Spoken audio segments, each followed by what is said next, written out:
Hey, what's going on, boomers and zoomers? Welcome back to another video. Today we have another Jump Force video, of course, but this is definitely more of a fun video as opposed to my regular informational and tip videos. Today I'll be counting down my fantasy character picks for Jump Force DLC. You may remember a while ago I made a video about Jump Force Season 2, which was a prediction list. Thinking back on that, I'm far less confident in my predictions, but I will leave that video in the end card so that you can check it out if you want to. This video will be more of a light-hearted one, as I will go through the characters that I personally would be interested in seeing, regardless of their likelihood. Let's get into the list. Originally I had this video planned as a top 5 list, but decided that I wanted to push the boundaries further. I've created a few rules for me to adhere to in this fantasy wish list. Every character I choose must be from a weekly Shonen Jump series, meaning that they are somewhat realistic. Also, I'll be choosing a maximum of 9 characters so that I have some freedom, and I'll add some honourable mentions. I can add any number of characters I want from a single series, so long as they adhere to the previous 2 rules. So if I really wanted to, I could add 9 Dragon Ball characters, if I wanted to. I will also somewhat consider the feasibility of certain characters. What that means is that I'm not closing off the possibility of joke or gimmick characters, but I will consider their importance to their series and how likely they are if their series was chosen for a new character. For example, for a My Hero Academia character, I wouldn't choose Mineta or Inasa, despite enjoying those characters, over some more likely picks such as Todoroki or Shigaraki. Keep in mind this is not a confirmation or leak video. This is a video entirely made up of who I would want to see in Jump Force based on a number of personal factors. Let's get into this. Let's start strong with a couple of Black Clover characters. Black Clover is one of my favourite shows, especially with the most recent arc, so it would be criminal for me not to show it some love. I've decided to choose 2 characters from Black Clover, and the 2 that I deem to be the most likely. Firstly, Yuno, the most obvious choice. If Black Clover are to get any new characters in Jump Force, why wouldn't they add Yuno? Yuno's gameplay would likely be more defensive with many ranged attacks, but include some great offense. I'd picture it being similar to Gaara. The vast amount of spells we've seen Yuno utilize in combat could make for a diverse and interesting moveset. Whilst I'm definitely not a fan of Yuno as a character, I want nothing more than to see him make it into Season 2. I'm about to mention a Black Clover anime spoiler, so skip to the timestamp on screen if you want to avoid that. One other thing that I would really want to see incorporated into Yuno's moveset is his spirit form. I'd like for this to be his awakening so we could run around in this form. Even though Bandai would never do this for Jump Force, I would also love to see Yuno's moveset change slightly when awakened. So instead of using his wind daggers in his regular form, he could use Spirit Storm, and he could also get access to his sword Spirit of Zephyr when he's in his spirit form and awakened. Next up, a character I actually do like from Black Clover, and it's Yami. Originally I had Noelle here, but couldn't bring myself to stick with that. Gameplay wise, I'd say Noelle would be probably more interesting and more fun for me, but just as a character as well as the cinematics, Yami takes it. He's one of my favourite characters in the show, and whenever he makes an appearance he always pops off. In a show about magic, most combat uses ranged attacks, so I love the very few characters who just get straight in there up close and personal. Anyway, Yami's gameplay would be mostly focused around his sword as he uses his signature dark magic to enhance his attacks. He would have a ranged attack with his lightless slash and a close range blunt attack, whatever it's called. Obviously for his awaken ability he would use Dark Cloak Dimension Slash, and if you awaken he would use his Dark Cloak Dimension Slash Equinox, which would just be a more cinematic version. And when you awaken he would drop his cigarette and say something about us surpassing his limits. Next up, we're going to be introducing a character from a new series, Beelzebub, and it's none other than the protagonist, Ogre Tatsumi. Before I continue with this choice, I just want to say that Ogre is a character I'm very likely to create for an avatar tutorial in the future. Ogre was actually playable in J-Star, so he's not too out there. His moveset would be fun, but I mostly want him for the comic relief. Of course, he would have to have Baby Beal on his back also, and it would be great to see Baby Beal incorporated into his moveset, particularly with his awaken ability, whatever that may be. The actual moveset would be hard to pinpoint because it depends on how heavily you want to use Baby Beal. If it's mostly Ogre, you'll be looking at a moveset focused on physical strength attacks, but using Baby Beal you could use some more unique stuff. This would mostly be lightning based attacks, but also incorporate some tag team attacks that utilize both Ogre and Baby Beal. Think like Ferrotor from Mortal Kombat X. A Beelzebub's anime spoiler coming up, skip to the timestamp on screen to avoid it. The Baby Beal / Ogre combination towards the end of the show would also need to be implemented somehow. This could either be a cinematic attack, particularly the awaken ability, a buff super, or just a default state in his awakening. Maybe it could be used as a unique mechanic where every time Ogre takes a sip of Baby Beal's milk, he gains additional benefits until he transforms. Jump Force isn't the type of game to create gimmicky characters like this, but it would be fun at least. The next character is another My Hero Academia rep. I think My Hero has enough characters in the game already, but it's one of my favourite anime, so I need to show it some love.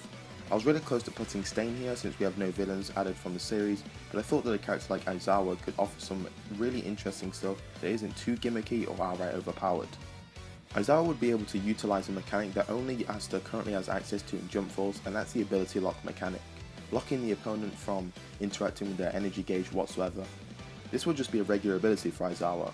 I'd say it could either be a close range unblockable grab, or a counter that will stop the opponent from charging energy or using abilities for a short amount of time. Maybe once the ability lock has ended, Aizawa is more vulnerable briefly or has a negative status effect applied on him. He could then use his binding cloth in a number of attacks like his heavies or tilt strings in a similar fashion to Kurapika. Also, his binding cloth could be used in a special attack and apply a status effect such as a temporary stun or slow on the opponent. This will make him a very interesting utility character, which I believe this game could do with a few more of. Due to the simplicity of his quirk, his Awaken ability would just be a generic combo attack, which would look quite cool just like Kurapika or Boa Hancock. Let's show some love to another new series, Assassination Classroom. I didn't fully follow Jump Force prior to launch, but one thing I was really hopeful of seeing was Assassination Classroom included, but unfortunately it wasn't. So that's why I'm coming in with two character choices from the series and the only two that make sense. Firstly, Koro Sensei, the mascot of the series and obviously the most important character. Moveset wise, I'm not sure how interesting this guy will play.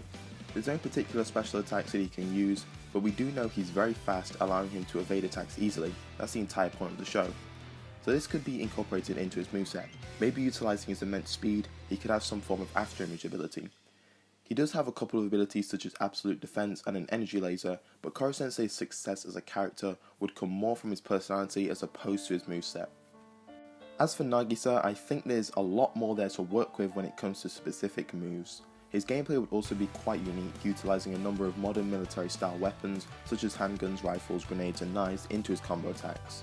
One ability that is essential is the stun clap, which I imagine would function similarly to a counter but doesn't require the opponent to attack you. So Nagisa could take a step forward and clap, which would be fairly slow and difficult to combo into, but would have armor so it could be used as a counter but technically isn't. I would imagine it being quite similar to Bakugo's stun grenade. Other attacks would utilise all of the modern military equipment at his disposal, but he wouldn't just be another Zona or another Rio Cyber, he'd be largely focused on close range attacks. Next up, a character from the Naruto series and a fairly popular one to my knowledge.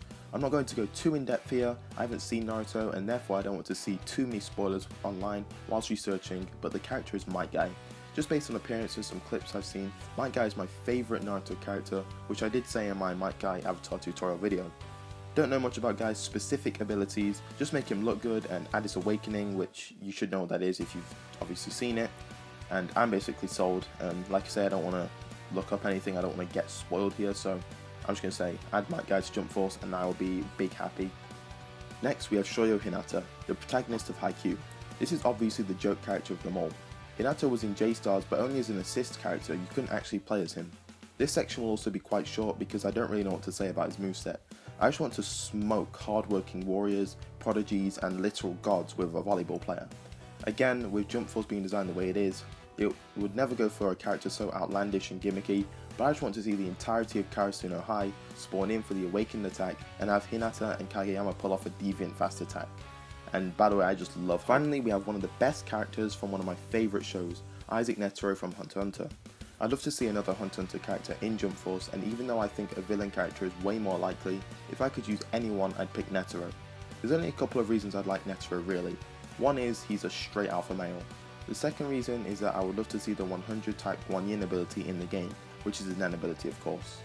This could be implemented in a number of ways, it would look best as a cinematic awaken attack. He could also have his punch which moves faster than the speed of sound, which you saw him use when he was in his prime state. Another spoiler alert for the Hunter x Hunter anime, skip to the timestamp on screen if you want to avoid it. A unique ability they could add is his last ditch ability. So Netero would kill himself, making him unusable for the rest of the round, but releasing a huge explosion from his position which will deal a large amount of damage if the opponent isn't blocking, will apply damage over time to the opponent and guard break them. This could be locked off though unless Netero is really low on health. That sounds quite overpowered. Maybe this could be his awaken ability once he reaches the health threshold. I'm not here to create balanced characters, I'm just throwing some ideas out there for how this ability could work in the game. So that's my 9 character choices for a DLC wishlist. To recap, we have Yuno from Black Clover, who would be a ranged magic user whose moveset changes once he's awakened. Yami from Black Clover, who is fairly standard gameplay wise, with a good assortment of tools and an amazing cinematic awaken ability. Then we have Ogre Tatsumi from Beelzebub, who could be designed in a number of unique and interesting ways, incorporating Baby Beel into his moveset. He could have some type of evolution mechanic, allowing him to become stronger throughout the match. Next up, Shota Aizawa from My Hero Academia, not the most popular or most likely choice, but he could have some interesting utility and support-oriented movesets. Koro Sensei from Assassination Classroom, whose moveset I'm still confused on, but he's a cool character. Then Nagisa Shiota, again from Assassination Classroom, who uses an interesting assortment of weapons and assassination techniques in his moveset to quickly counter-attack the opponent and deal with them in close range. Might Guy from Naruto, just look at him, he's an alpha male. Close range brawler type character with some cool looking ninjutsus. Isaac Netero from Hunter x Hunter, incorporating 100 type 1 yin into his attacks, dealing fast powerful blows. And Shoyo Hinata from Haikyuu, because why not? Before we finish the video, let's talk about some honorable mentions. We're just going to really quickly go through these characters like I just did with the wishlist recap. Firstly, Stain from My Hero Academia. For the longest time he was my #1 pick for a My Hero Academia character, but the thought of Aizawa's gameplay interested me more. Leorio from Hunter x Hunter. Leorio is one of my favourite characters, I like him more than Netero, but the lack of a defined moveset based on the anime made him miss out here. Next, Light Yagami from Death Note. He mainly missed out because I haven't watched Death Note, and it would be challenging to create a cool moveset that isn't too random just because of how he works as a character. Master Roshi from Dragon Ball. Any version of Master Roshi would be cool. He simply missed out because I think of all the characters that could offer more unique or interesting gameplay in my opinion. And finally, Sakura from Naruto. Not a character I'm a fan of personally, but she could offer some interesting playstyles with some healing and defensive ninjutsu, as well as some close range physical attacks. And in addition to that, she would also complete the main team, which is Naruto, Kakashi, Sasuke, and Sakura. Anyway, boomers and zoomers, that's all I have for today's video. Definitely another enjoyable video. I love videos that just get me thinking, speculating, and conceptualizing different things, just for the fun of it. And this video was no different. I hope you all enjoyed, and I'll see you in the next video. Bye guys.